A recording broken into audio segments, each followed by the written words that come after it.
Hello everyone. On behalf of SAARC Cultural Center, I welcome you all. I'm Dr.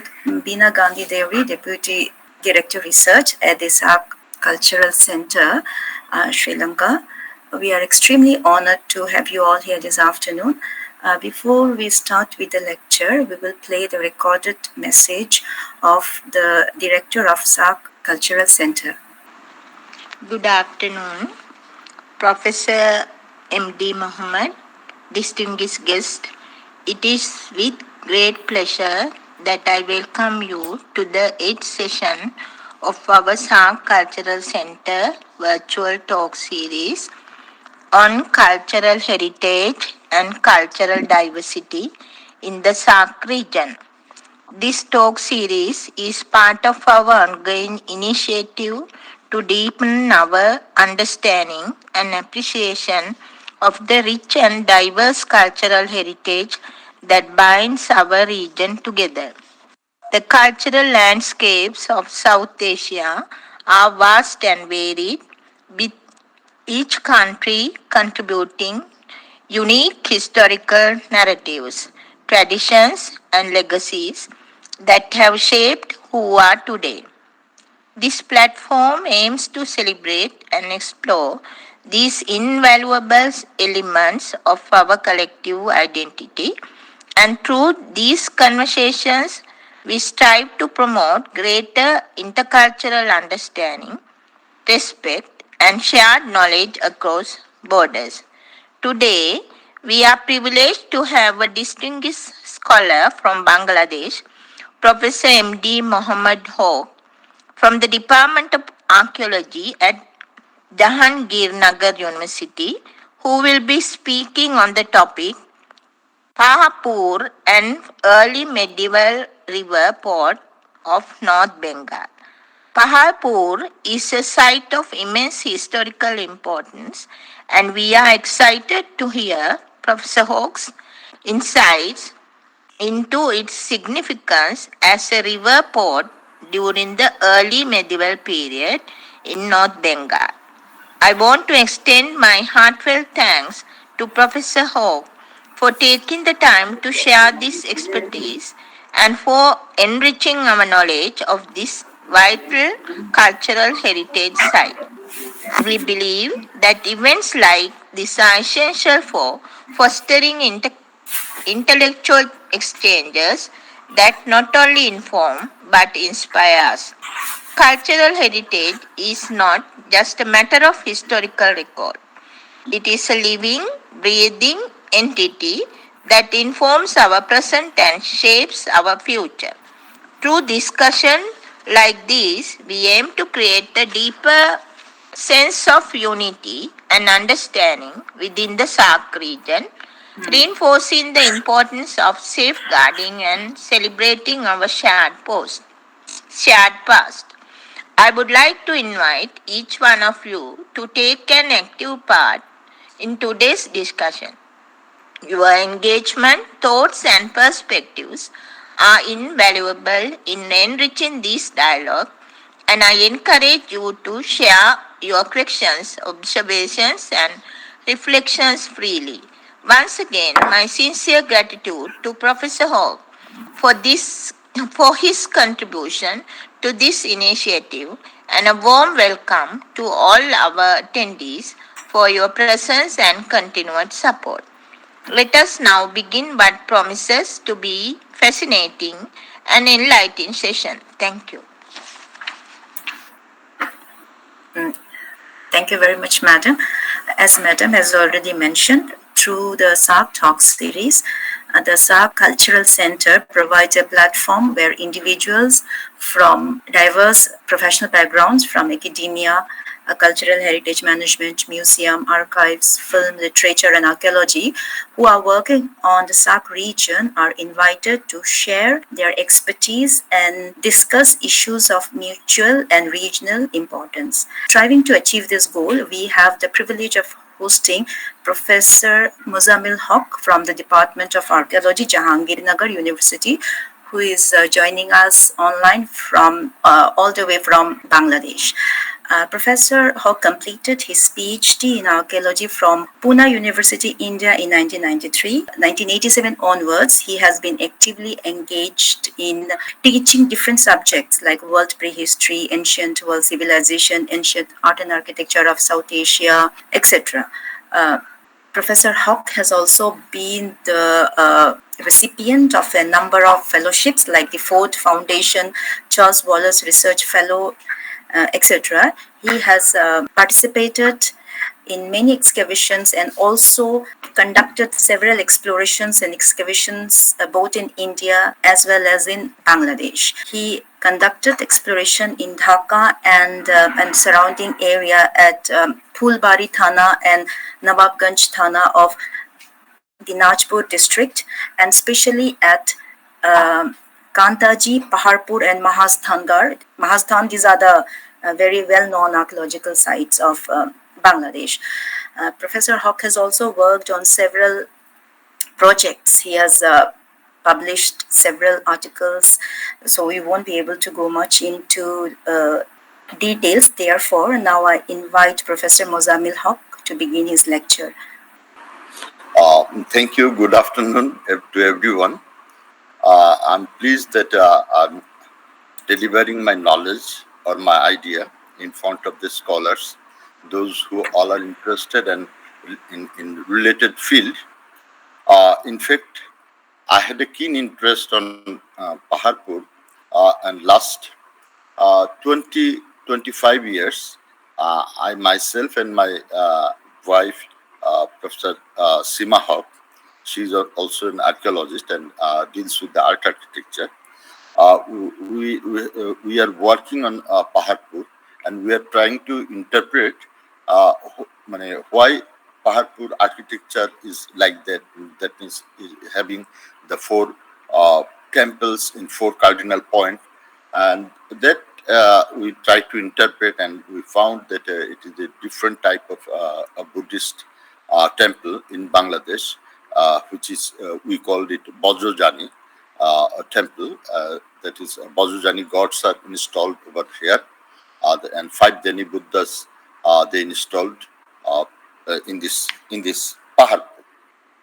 After that, I had the idea that why such a large temple was built in this area and facilitated more monks over here, and getting might have received a lot of donations from rulers and from the public.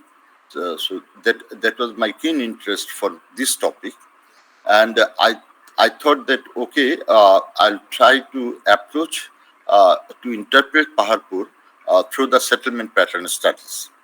So see, I thought that Little Jamuna it is situated in Little Jamuna floodplain, and but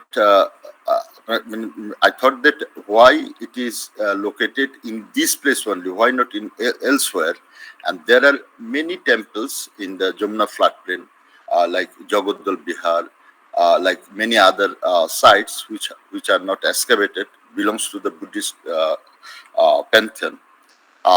So those sites are small in size, but Paharpur is basically is larger. That is why we call it Mahavihara. So why it happened? So that is why I thought that I'll have give a look on this site through the settlement pattern approach. So in that case, I have taken only 2 upojelas, means that is the two police station, to study this, to evaluate this site. So I'm going through to talk about what is my findings. Paharpur is located at Badulgasi Upojala of Nauga district in North Bangladesh. It is a magnificent Buddhist Mahavihara built by Pala King Dharmapala in 8th century CE, and it was known as Sompura Mahavihara earlier. That is evident from a terracotta seal. At present, the Little Jamuna River is flowing a kilometer west of Paharpur. In ancient time, the architecture was erected in a low-lying, small strip of Pleistocene surface, which is encircled by the Little Jamuna floodplain. The Little Jamuna River is the former channel of Tista, and in ancient time, it was a large river in North Bengal. The river originated in Jalpaiguri district of West Bengal and falls into the Atrai River in Naugaon district. Its upper stream is narrow in Dinajpur area, while lower stream south of Hili, that is south of Dinajpur, is wide, ranges from 8 to 16 kilometers. The recent alluvial soil is grayish, sandy silt, measures 3 to 5 meters thick, lying above the reddish clay of Barint. The two rivers, that is Tulsi Ganga and the Chidi rivers, are its principal tributaries. Besides, Khushkir Bill, an ancient channel of the Atrai River, used to flow parallelly in the west of the Little Jamuna River. Now, the channel is dried up and its deepest abundant bed near Amair Union, very close to Paharpur, is known as Khushkir Bill, which is divided two upajalas of Naugaon districts. The ancient channel used to discharge water to the Little Jamuna River at Mathurapur of Patnitala Upajala in ancient time. In its long catchment area, the river played a vital role in history, politics, economics, religion, and trade and commerce since from early historic period to the present day. Its feeder channel like the Tulsi Ganga, the Khushkir Bill, the Chidi River, and the Kutra River also contributed more or less to uphold socio-economic, cultural, religious, and politics of the landscape during early medieval period. Presence of NBP shark. We identify the early historic site if there is NBPW, if there is a punch mark coin, so we can recognize those sites as a early historic one. So presence of NBP shark at Holud Bihar and Pathurghata suggests that the area was first occupied by early historic population for their livelihood. Beside these two sites, no other early historic archaeological record is obtained from this area. Therefore, it is not possible to draw a portrait of early historic, socio-economic, cultural, religious, and political scenario of the landscape. However, two sites, Fethgram and Baigassa in Naugaon and Rajshahi districts, the south of Paharpur, are located at the eastern slope of Barin tract and very close to Holud Bihar. A spatial distribution of these sites suggests that the settlers of these sites were interconnected through the Atrai River for trade and commerce. Bogura city, which is the eastern end of Barint tract, is located at the eastern end of the eastern Barint. A total of 12 early historic sites are noticed in and around Mahastan citadel. Besides, Mahastan inscription also suggests that the citadel was an administrative center during early historic period. It is more likely that population of the Little Jamuna River communicated both land and water routes to intermingle with Mahastan area for socio-economic, cultural, and administrative necessity in the early historic period. As evidence suggests, after the early historic period, a couple of 100 years or more, populace of the landscape did not make any significant contribution. It seems Brahminical, Buddhist, and Jain theological concepts, though developed and spread out in India from 6th century BCE onwards, but practice of related edifice constructed like temple, stupa, and vihara did not develop in Barin trade before Gupta period. Gupta rulers set up a number of magnificent religious edifices in central, north, and western India, like Mahabodhi temple at Bodh Gaya, Dhamek stupa at Sarnath, Lodiya Nandangarh, and Kesariya stupa at East Champaran.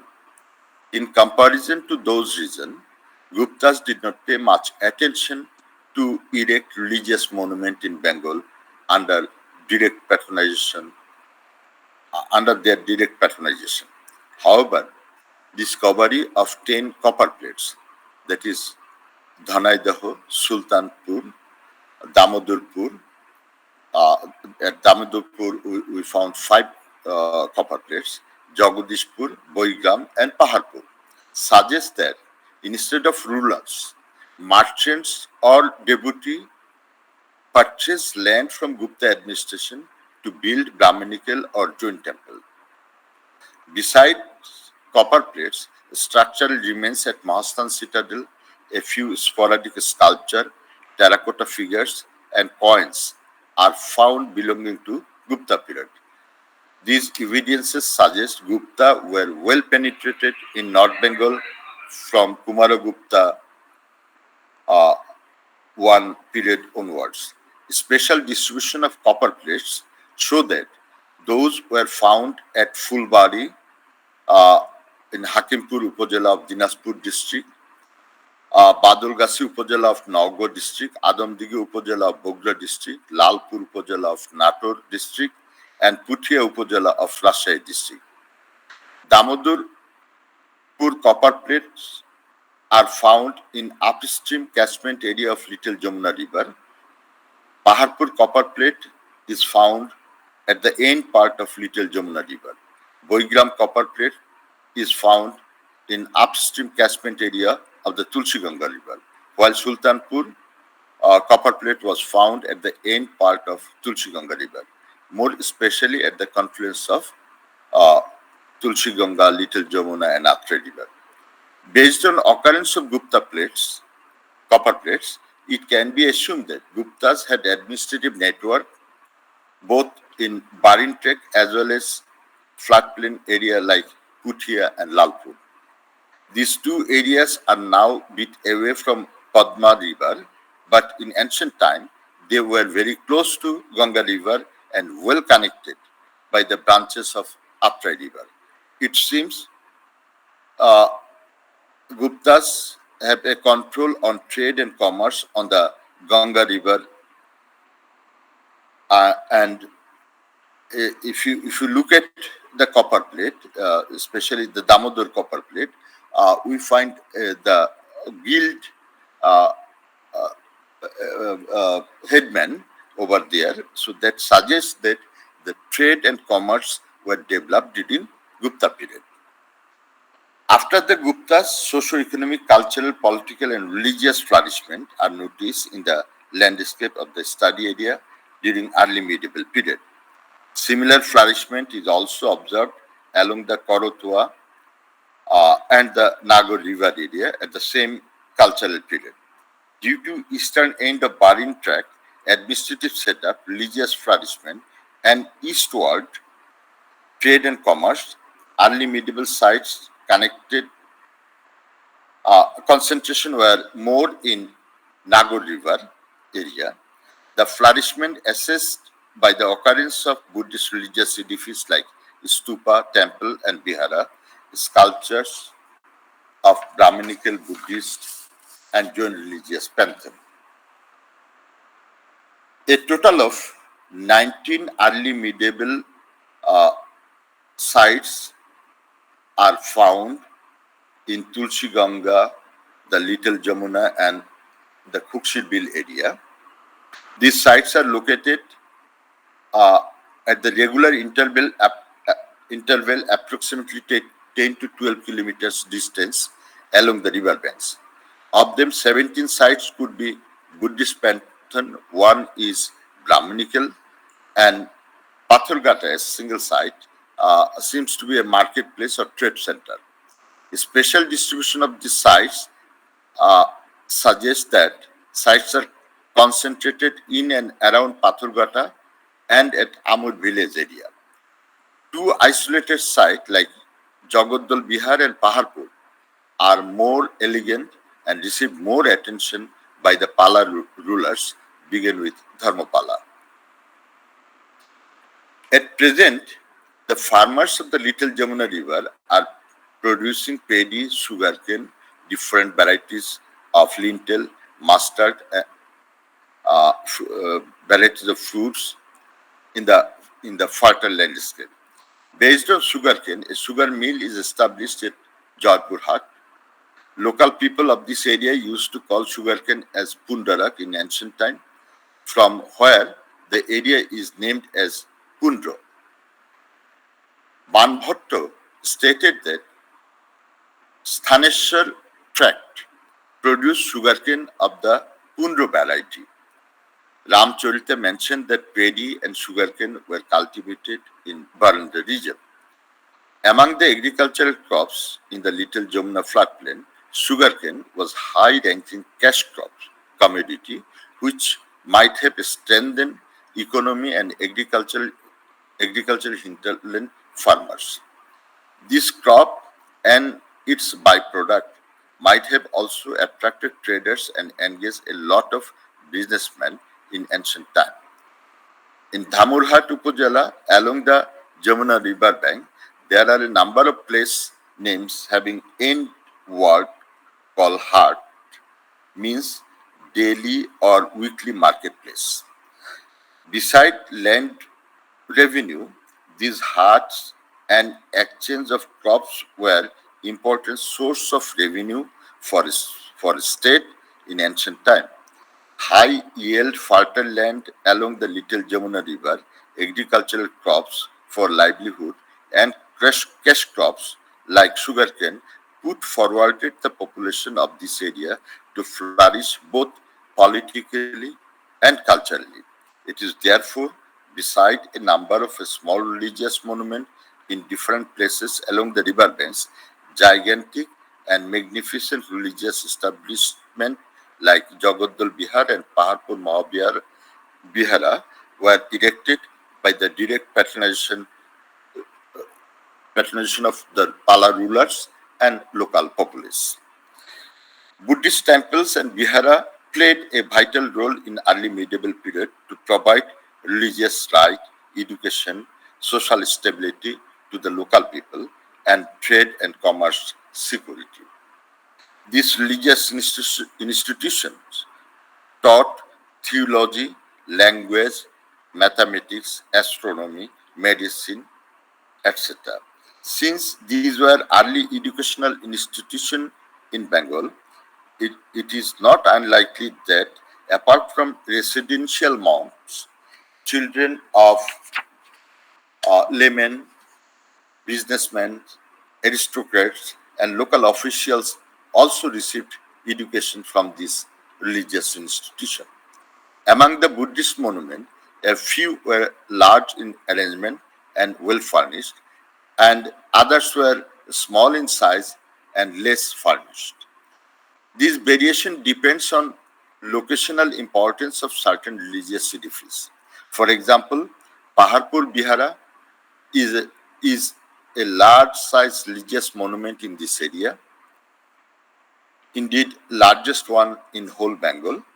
At present, Paharpur is bit away from Little Jamuna, the Tulsi Ganga and Hoque, and far away from the Aptra river. During early medieval period, this site was very close to the confluence of the water channels. It is therefore the site might have received more privilege from all corners of the agrarian hinterland landscape for enormous flourishment. It has been observed that landscape of eastern part of Barind in Rajshahi and Naugaon district area is low-lying, constituting by sediments of Ganga and the Atray rivers. During early medieval time, from from Tanor to Taras, that is Rajshahi to Sirajganj, and Niyamatpur, that is Naugaon district to Bogura, Jahangirnagar, whole landscape was underwater, seemingly ocean-like water body. Gupta copper plates, Dhanaidaha and Jagadishpur, respectively at Lalpur of Natu district and Puthia of Rajshahi district, suggest there were a few sandbars within the ocean-like water bodies. To avoid difficulties, the early historic to early medieval hinterland traders probably made southward trade through the eastern margin of western Barind. A few isolated early historic and early medieval sites such as Fetgram, Beigatsa, Bihorail, Deyapara, Vijayanagar and Kumarpur, Vijayanagar in Rajshahi district were located in ancient southward trade route and supporting the above statement. There is no written documents on final destination of southward trade of ancient Barind trade. Archaeological remains at Chandraketugarh and more south at Tamrulipti yielded archaeological evidences from early historic to early medieval period. Due to sedimentation and changing phenomena of river courses, it is not possible to trace out a trade route between Deopara Vijayanagar and Kumara Vijayanagar to Chandraketugarh and Tamrulipti. However, it can be assumed that Borindi traders might have experienced by the hinterland and overseas trade as Chandraketugarh and Tamrulipti site dealt with both type of trade. Again, stone-made pillars, door jambs, pedestal, sculpture, stair, semi-precious stone beads, etc. obtained from different sites such as Paharpur, Jagodol Bihara, Pathurghata and many other sites of Little Jamuna River area suggest Borindi traders had also substantial westward trade as Rajmahal Hills and Chotnagpur Plateau are areas where the source of these stone remains. Since the Little Jamuna River and its tributaries has long catchment area began with Jalpaiguri, West Bengal, and ended up near at Paharpur and Amair Union, it is therefore these areas received site hierarchy, both administrative and business point of view during early medieval period. Agricultural commodities of large hinterland land masses might have arrived at these areas for southward and westward trade, as well as South Bengal hinterland and overseas commodities like stone, metal, salt, and cowries, and North and Central Indian crafts and industrial product might have loaded and unloaded at this area. Based on above discussion, it can be assumed that Paharpur and Amair Union areas were a gateway of hinterland and overseas trade and commerce for the vast alluvial plain of Little Jamuna River during early medieval period. The small and large water bodies of this area might have also facilitated both local and ocean-going boats for safe anchoring.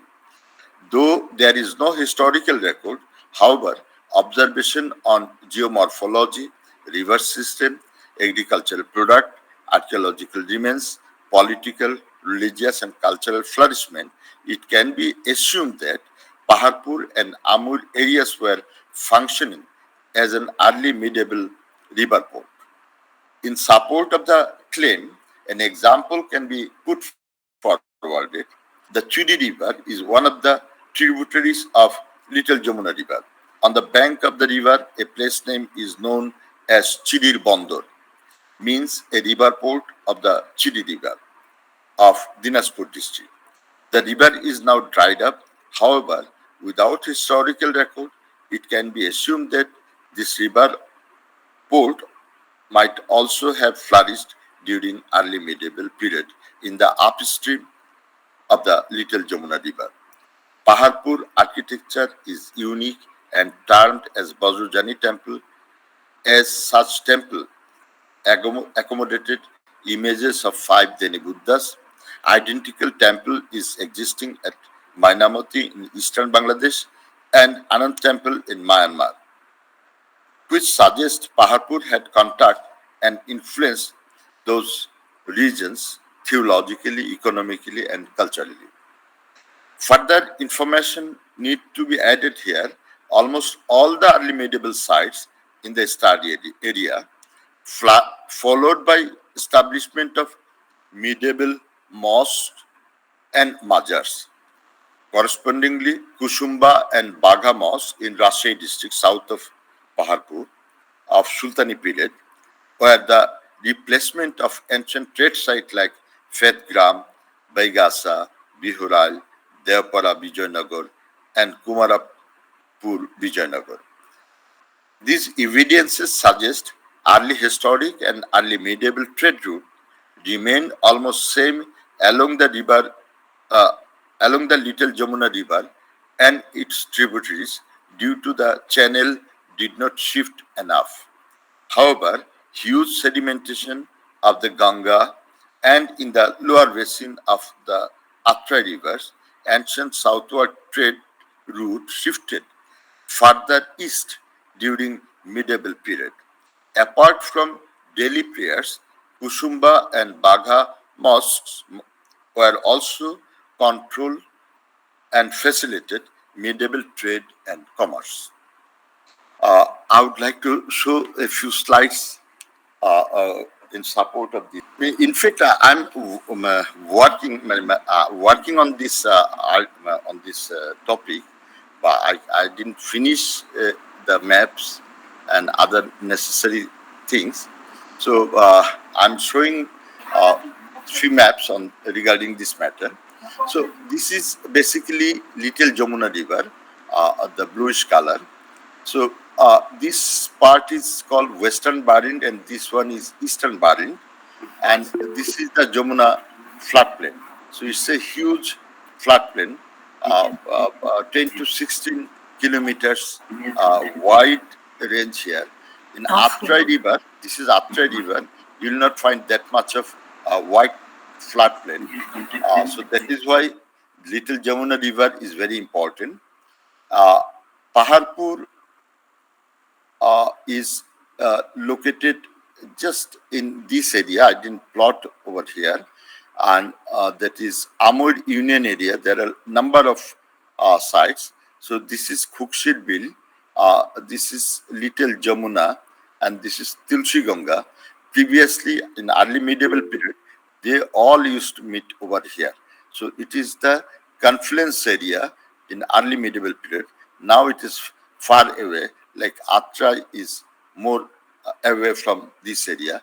Previously, Atra used to meet this Little Jamuna and Tulsi Ganga over here, and Holud Bihar is in this area.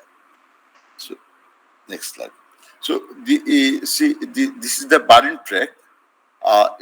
You'll easily understand that this is called Western Barind and this is Eastern Barind. Bogura is here. So Paharpur is just, can you see this yellow portion? Paharpur is just here and Amur village is just here. So here is Tulsi Ganga, Little Jamuna, and that is Khukshir Bill. So its catchment area in upstream, I was talking the Chidir Bandar. Here is Chidir Bandar.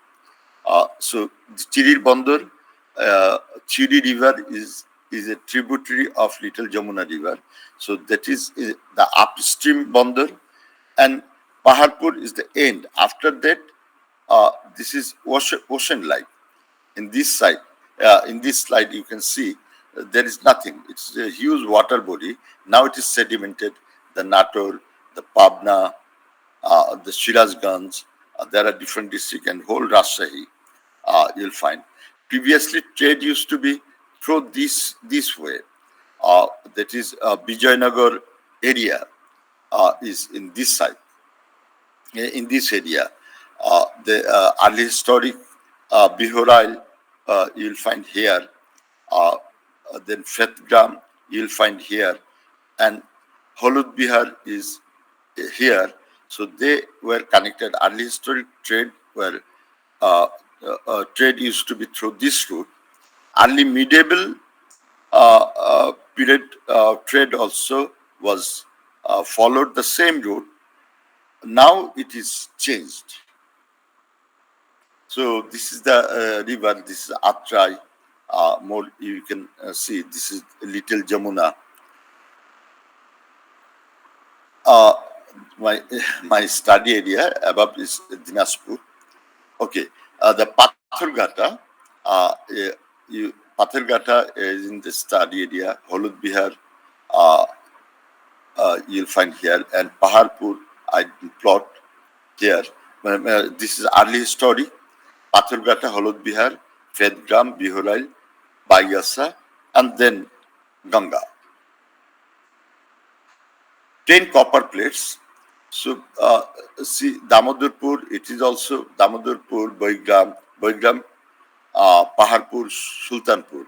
They all are in Jamuna River complex. And after that, you'll find the Jagadishpur and Dhanaidaha. This is a low-lying area, the flat plain of Atrai and Padma or Ganga. Little Jamuna River site, Holud Bihar, Paharpur, Sompol Bihar, then Har Mandir, Jagadal Bihar, Shelua village, and Pathargata in this area.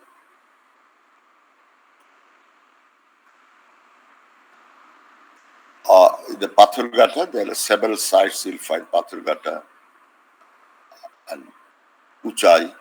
These are the 3 sites. Amair village area, Amair. So you'll find lot of sites over here which was supporting the trade and commerce. Picture of Paharpur, Mahabihara. This one is Holud Bihar, Jagadal Mahabihar, some stone slabs of Jagadal Mahabihar inside Jagadal Mahabihar. This is Pathargata. It's a trade center. It's for agricultural commodity used to be exchanged over here. Another view of Pathargata. The Amur village area, see these are the Pleistocene patches upland and low-lying area. So that is why it was a good harbor in early ancient time, that is early historic, early medieval period. And based on this, a lot of early historic, early medieval sites developed in this area. Jugir Gufa, it is also in Amur village, and close to Jugir Gufa is now Kukshirbil. Previously it was a river and one of the tributaries of Little Jamuna. And from here, just this site is the Paharpur. Thank you very much. Okay, thank you very much for your excellent lecture and your insights regarding the site Paharpur. Now I invite our participants if they have any questions to ask. Yes, Mr. Shikdar, you can go ahead with your question. Okay. First, I would like to thank Professor Mozammel Hoque, my teacher, for his informative lecture today. New insight on Paharpur, an early medieval river port of North Bengal. Actually, it's a very new insight and a new research outcome. The suggestion of an early medieval river port, this is actually very new thing.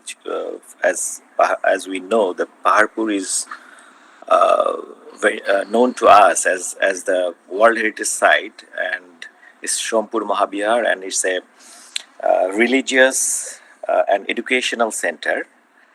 And this potential role of a river port would definitely develop our understanding of the site and its historical importance, its trade and transportation and cultural exchange of this region. So I would like to ask our Honorable Professor Mozammel Hoque, what I mean, if this is a river, say in his research, he proposed that it's a river port. So, and Chiri Bandor is the up station for the connectivity with Paharpur. Is the lower and later part that was the seashore, or that was the connected with the sea. Is it like that? Like the area was before it was seaport or something. And yeah. No, not exactly seaport, but you can think about like that only, because tidal water during early medieval period, there might have been tidal water over here, and still it is low lying. And you know, the Cholonbil, the Great Cholonbil is located in this area, and at present the Rajshahi city, it is located in new sedimentation. Previously it was underwater, and west of Rajshahi is the Pleistocene patches land, that is the Western Barin. So from Western Barin to Barin to up to Tarash, that is in Shirazganj, and Niyamatpur to Raninagar, that is Adamdigi. The whole landscape was low-lying even today. So now, due to the sedimentation, human occupation, agriculture, human habitation, this sort of things you'll find. But even today, it is flooded and deep flooding area. So during early medieval period, that less sedimentation were there. So this was ocean-like, but not the ocean. A lot of small bar was there. That is why you will find Dhanaidaha in Nator area, and Jagadishpur, copper plate. These two are the copper plate. It is in Puthia. So that means the Ganga and Atra river, while they were mixing together, so that in that area sedimentation were more along the Ganga river. So that is why you will find the sandbar over here, over in those areas. So it was previously ocean-like. So after Jamuna, that is after Paharpur and Amur area, to the southward, and after their confluence, that is Atrai, Little Jamuna, Tulsi Ganga, and Kukshirbil. After the confluence of the area, the whole area was underwater. It seems, and like that. And even today's flood record, if we see, so this is the deepest area, the deepest flooding area, even today. Thank you, sir. There is another thing that we have another very important archaeological site in North Bengal, that is Mahastangad.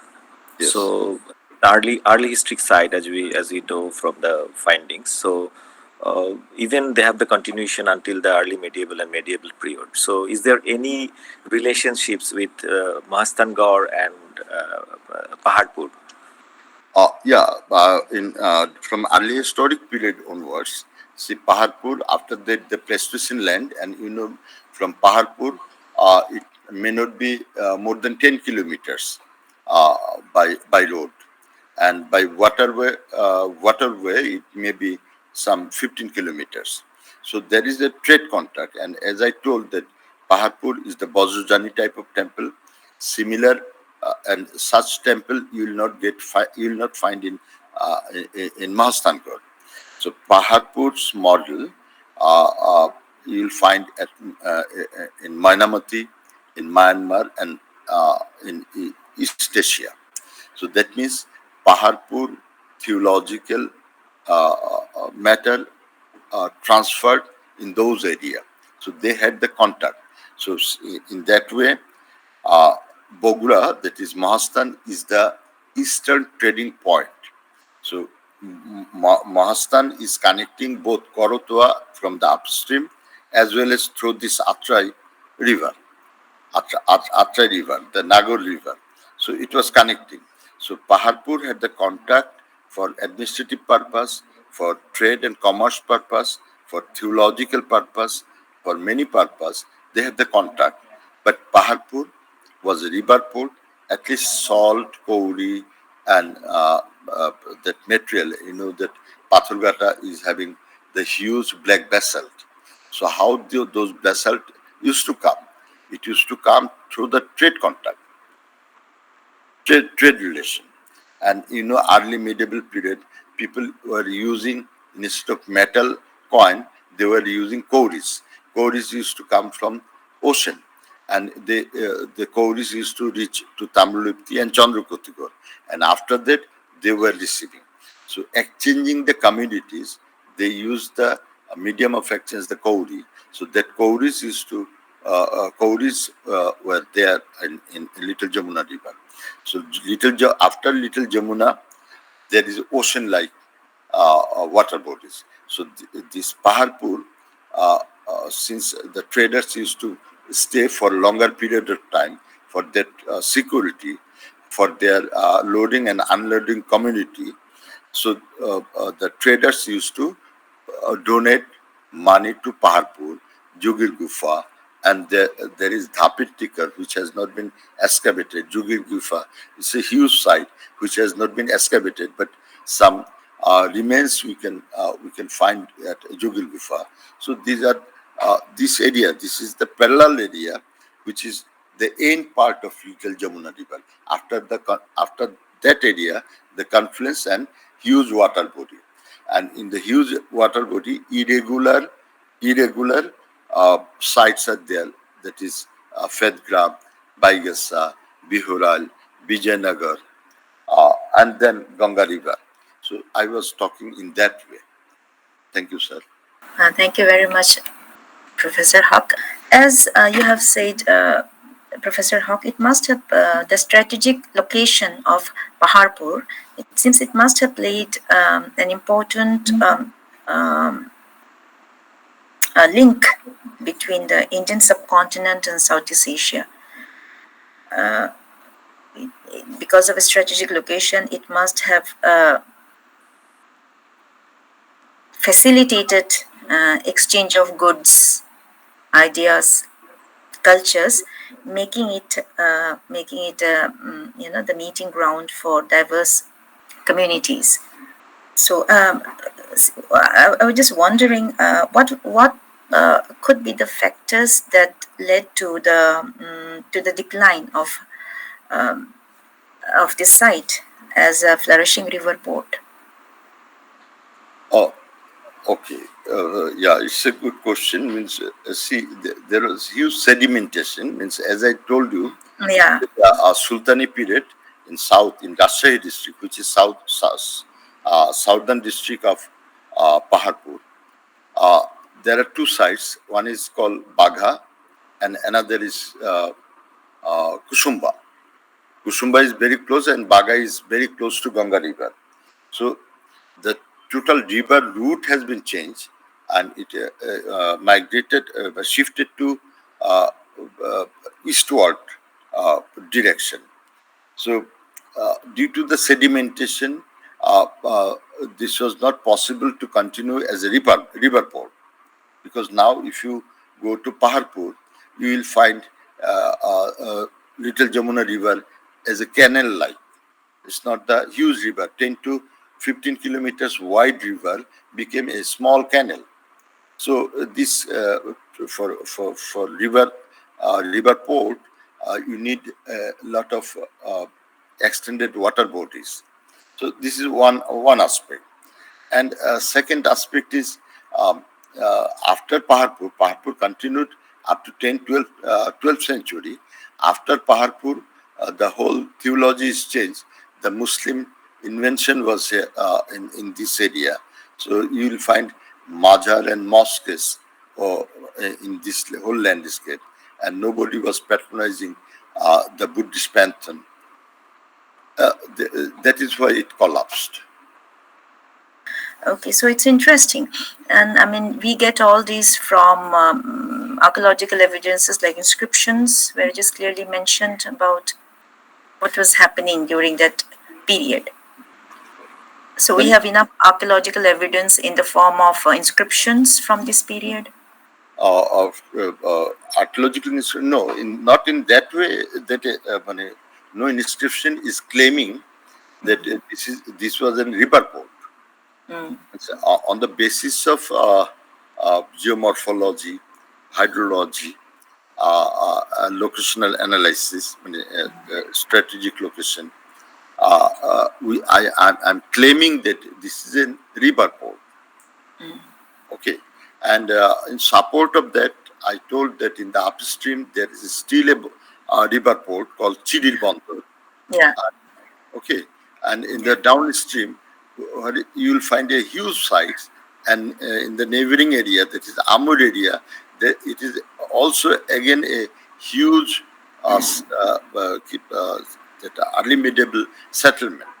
So, to observing these all, we are. I'm claiming that it could play the Could be a river port. river Yeah. port. Similarly, Savar, it is also a Pleistocene, end part of a Pleistocene landscape. Savar close to Dhaka, and Dr. Ranavi Chakraborty and I myself, we supported Sabar. There are a lot of archaeological sites, and we also call this was a river port. That is why at the end part of Madhupur tract, that is Pleistocene landscape, there are a lot of archaeological sites at the end. Yeah. Okay, in the beginning there is one, after 20 kilometers there is another one, but at the end of this area, end that is in Savar area, there is 10 to 12 sites belongs to Buddhist period, and we claim that Dr. Ranavu Chakraborty and I also supported that one, that this was the ancient river port. Okay, similarly, Paharpur and Amur area, both the areas played a river port, functioning as a river port. Because it's a huge monastic complex, and also a center for Buddhist learning. So there must have been a lot of kind of movement of people coming, to. So yeah, so it makes sense that way.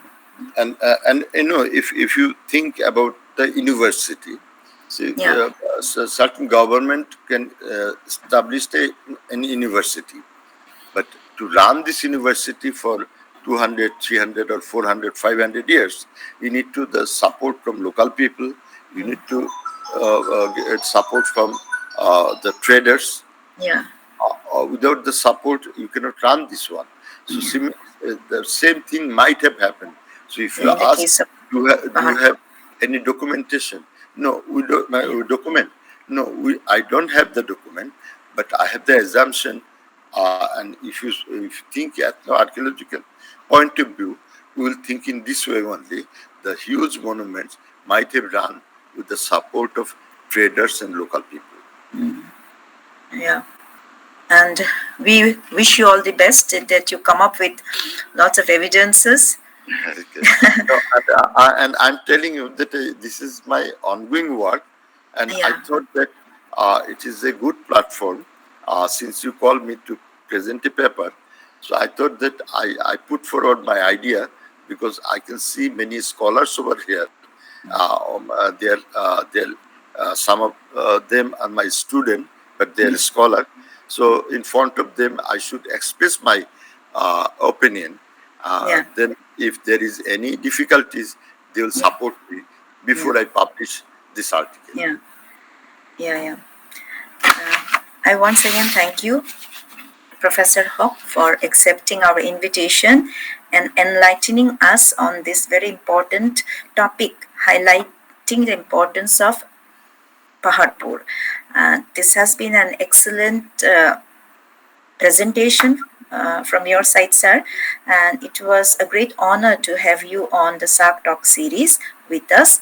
I also extend my heartiest thanks to all those who joined online, and also, sir, your students from Bangladesh. And before we end, I would like to inform you that regarding we have another upcoming SAARC special lecture series. For the lecture special series, we have our speaker from Mr. Yeshi Samdrup from Bhutan, who will speak on the vernacular houses of Bhutan. So the details related to that SAARC special series will be posted in our SAARC website as well as SAARC Facebook. So I also request all the participants to subscribe to our SAARC Facebook, so that they will also get the updates regularly. So once again, I thank you all for joining us this evening, and hope we will see all of you very soon. Thank you very much. Thank you. Thank you. Thank you all. Thank you, sir.